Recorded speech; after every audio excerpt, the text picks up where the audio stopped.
Hello there. So you want to know how you can go ahead and use Streamlabs Studio Mode. This is the only video you'll ever need to watch. So let's just get straight into the video. So as you can see, I've launched my Streamlabs OBS.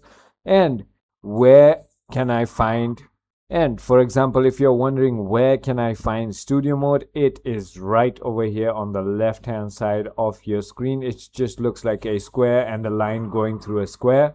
So simply go ahead and click on that. As you can see, it's going to go ahead and take you to this page right here. Now, what Studio Mode actually is basically it's going to let you to allow it's going to allow you to go ahead and edit your scenes before the viewers see it.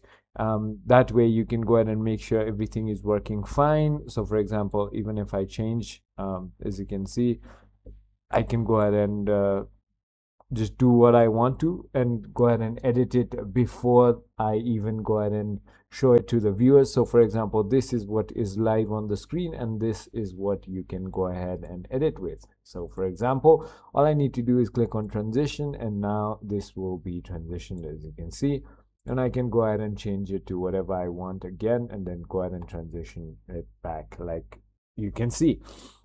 So that is as simple as that. I hope this video was helpful to you. If it was, hit that like button and I'll see you on the next one.